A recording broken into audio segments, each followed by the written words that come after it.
is enough said. Happy Friday, Heat Nation. Ernest here, back with another Miami Heat Talk video. Weekend's here, feeling good, you guys.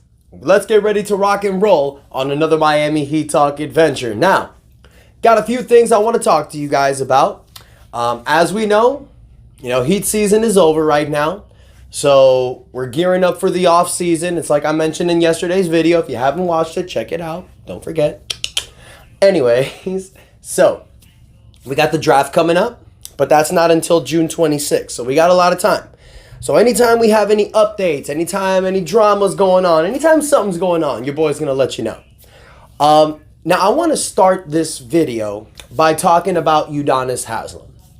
Udonis Haslem recently made his rounds yesterday on ESPN. He was talking about Miami Heat culture. He was saying things that the Miami Heat need to get to the hospital. They need to get their injuries fixed. Pat Riley's going to try to make some moves this offseason.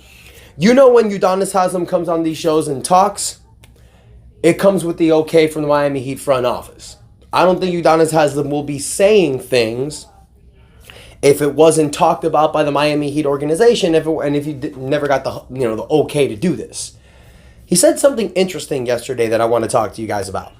And he mentioned Tyler Herro. And I'm sure a lot of you know this, but we're going to talk about this here together. Starting the quote. I think for Tyler, his role, I think he's a great six-man. Back in 2022, when he won Six-Man of the Year, I thought it was a great role for Tyler.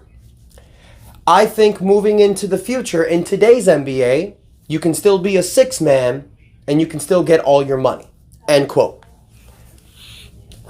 I mean, duh. That's the word that I want to use. Duh. I mean, this is something that I've been screaming about all season, especially when you traded for Terry Rozier. I'm going to keep it 100, y'all. And you know what? Call me deluded. Call me crazy. Call me whatever the hell you want. But I will say this. This Miami Heat roster, the way that it's currently constructed, is a championship contender. I'm going to say this again.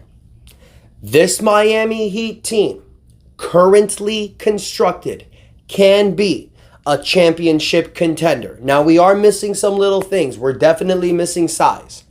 This team, the way it's constructed, needs size. It's kind of like Udonis Haslem was saying yesterday on ESPN. You need a scorer. He believes they have that in Terry Rozier. But the main thing they need is a veteran big man to play next to Bam. Now, we've talked about getting Zach Edey in the draft. That's the guy I'm looking at. But I'll be real with y'all. There's a lot of other people in this draft. And we know, from my experience with this Miami Heat team, every time I think about a certain player that we're going to get in the draft, it always ends up being someone I've never heard of. So that's what I'm trying to do right now. I'm going to give you guys a video with rookies. I'm going to give some obvious choices, but I'm also going to give some dark horse choices. And usually that's who the Heat pick. These dark horse choices. They find players that fit their culture and fit their role. But you do have Zach Edey. If you draft Zach Edey, that's definitely going to help you with this size problem. This Miami Heat team sucks at rebounding the ball. I don't care. You can throw numbers at me. You can say, oh, we're ranked here, we're ranked here. We suck at rebounding the ball. How do I know this? Because I watch games. I watch games where if Bam is not in the paint, it is so difficult to get a rebound. Haywood Highsmith is good at it because of his wingspan, but we suck at getting rebounds. You need a guy who's going to be able to bruise the paint. That's what we desperately need. But I'm telling y'all, this team can be a championship contender if they're fully healthy. You don't believe me? I mean, we were seeing proof in the pudding earlier in the season. When you saw the starting lineup of Bam Adebayo, Nikola Jovic, Jimmy Butler, Duncan Robinson, and Terry Rozier, it worked. It worked. Then Tyler Herro came back from the foot injury. Tyler came off the bench for 2 games. And it worked. Tyler was scoring 17, 19 off the bench. Tyler Herro, ladies and gentlemen, in this Miami Heat team does not fit as a starter. We have seen the proof the last 2 years. This Miami Heat team works when Tyler's coming off the bench. You don't believe me? Look at 2020. Look at 2022. 2020 NBA Finals, 2022 season, we were the #1 seed, and Tyler won Sixth Man of the Year award. We fell off when we put Tyler Herro in that damn starting lineup. Why? Because there's no other player that we have that's best for coming off the bench than Tyler Herro. He plays amazing against second unit players. You saw in the playoffs what happens when he's put against the best. I mean, the proof is in the numbers, you guys. So with this Miami Heat roster, you give me that starting five. You give me Tyler Herro. You give me Jaime Jaquez Jr. You give me a big, like a Zach Edey or a veteran big that you can get in free agency or by trade. You have those three guys coming off the bench. Sprinkle a little possible DeLon Wright, Haywood Highsmith. Maybe if you bring Caleb Martin back, there's going to be a lot of options. But I believe that roster works. The problem? Tyler Herro coming off the bench. You're seeing too much problems. Tyler Herro doesn't want to be looked at as a bench player. So if that's the case, then you need to move on from Tyler Herro. The only way this team works is if Spo can convince Tyler Herro to buy in the six-man role. So I want to hear from you, Heat fans. Do you think that this season coming up, if Miami decide to run it back, if we have a fully healthy roster and we can convince Tyler Herro to come off the bench to be the sixth man, do you think that we have a winning team here? Granted that we get that big man that we desperately need, whether it's draft or whether it's free agency or by trades. The Heat can make that happen. You can get a guy like Andre Drummond. You can get a guy like Zach Edey. I think Andre Drummond would be a great fit on this roster as a veteran big man. I love Kevin Love on the team. I love Nikola Jovic on the team. But we need somebody that can rebound the ball. Kevin Love's a great rebounder, but he's getting up there in age. Andre Drummond's a little bit there too, but he specializes in rebounding. I think that that's what this Heat team needs. We can get a huge superstar, you guys. Believe me, if Donovan Mitchell's available, if the Heat are able to land a star, great. But what I think we need to focus on this offseason is retooling this certain team. If you can't land that star, it is what it is. You're stuck with some of these contracts, but this team works. If you can get a right team together, if you can get a fully healthy Terry Rozier with a full set in training camp, I think Terry Rozier and Tyler Herro can be those guys that carry you offensively through the regular season with Bam Adebayo. You know, Jimmy Butler, he's not going to give you 70 to 80 games. Jimmy Butler gives you anywhere from 55 to 65, hopefully. So you need guys that are going to do it in the regular season. So in my opinion, I think that this Miami Heat team roster can work.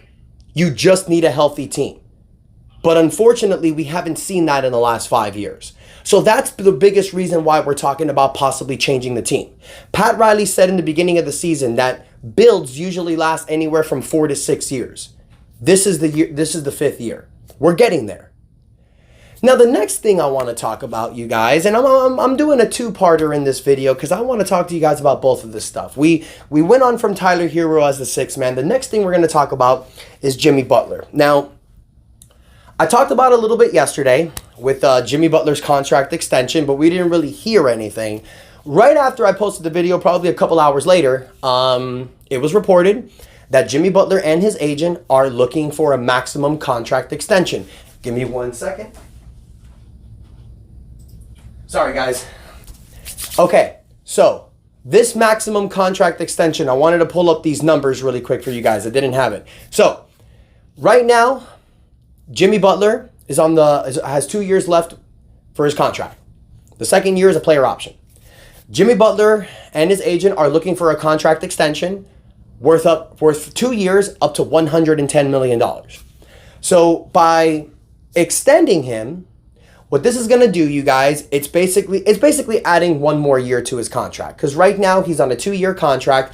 A 2-year contract extension would remove the player option he has and add 2 more years. So technically, giving him a 2-year contract extension is going to take his second year away. So it's going to have 1 year left. You're adding 2 years. It's 3, for those of you that don't know.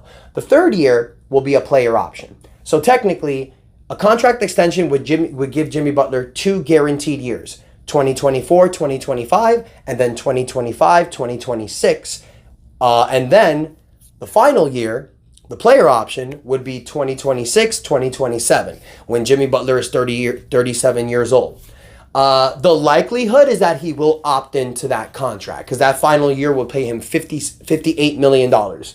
So now the argument is, do you extend Jimmy Butler and give him that additional year? I know people are saying it's just one more year. Nah, it's 2 years. There's no way Jimmy Butler's opting out of that third year in 2027. Look at what Kyle Lowry did. So basically, agreeing to this contract for Jimmy Butler, agreeing to this contract extension is basically doing the same thing you did with Kyle Lowry in 2021 by giving him 3 years. We saw how that contract ended. We saw it. Now, granted, Jimmy Butler's not the same player as Kyle Lowry. I said it yesterday and I will say it again. The only way that I would be okay giving that contract extension, and believe me, guys, if the Heat do it, it is what it is. Like, if the Heat extend Jimmy Butler, first off, they don't have to do it until the beginning of the season. So they have until September to get this done. But if they do it, it's because they just don't have any other options and they don't want to disgruntled Butler. And you just got to do what you got to do. Does it suck? Yes. But if you don't give him the extension, he can request a trade or he can walk after next season. So you got to do what you got to do. So I believe that if Jimmy Butler wants his contract extension, it has to be performance-based. You have to look at Jimmy Butler and you have to say, dude, I understand what you've done for us. Thank you for doing what you've done. And if his agent and Jimmy say, well, look what I did for you guys. I took you to the finals. I did all this. And my response would be like, yeah, and we paid you for that. You made maximum numbers and gave us part-time work every regular season. This is what Jimmy Butler does. Bro, if you want max money, you got to play max time. I believe that if you want to give Jimmy Butler this maximum extension, it's got to be performance-based. It's got to be with a minimum of 65 to 70 games. It's got to be where like you get incentives if you go a certain like tier in the playoffs. It needs to be a contract incentive where this guy actually gives a shit about the regular season. And I'm sorry to use this language, you guys, but this is getting annoying. Last year was a miracle run in the playoffs, but let's be honest, you guys, these last 2 regular seasons have sucked so much. It's been mid. It's been filled with mediocrity. Call it whatever you want, but it's not been good. So in order to give Jimmy Butler a maximum extension to play minimum games during the season, I'm not okay with that. It can't be fully guaranteed. It's got to be performance-based. So I want to hear from you, Heat fans. What do you think about that? Do you think that the Miami Heat should allow this to get a little ugly with Jimmy Butler? Or do you think that we should just give him the contract extension, make him happy to try to continue and build this team? Because if you give him a contract extension, you can still try to trade him. But at 35, it's going to be difficult to trade this dude. So I want to hear from you, Heat fans. And I'll be honest, look, I don't want to trade it. I don't want to trade Jimmy Butler. I think it's like I said earlier, I think this team has it. You just got to put the right pieces around Jimmy and Bam. And Tyler has to play his right position. If Tyler can't agree to it, it's time to move on from Tyler.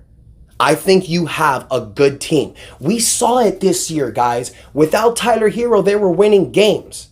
We even talked about it earlier in the season. Tyler Herro is the most tradable piece because with his $29 million contract, you can trade him for someone that actually helps you. And we can have a winning team with this roster. The question is, how can the Heat get it done? But the good news, I'm going to have more details for you guys, more trade packages, more rumors coming up.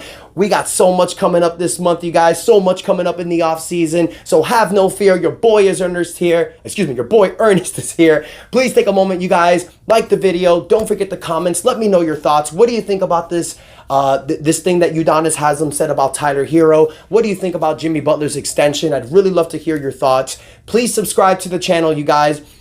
I've had a big boost in subscribers lately. Thank you so much, y'all. We are almost at the 4,000 subscriber mark. Please help your boy get there. Enjoy your weekend, guys. I love y'all, and that's enough said. Stay positive, Heat fans.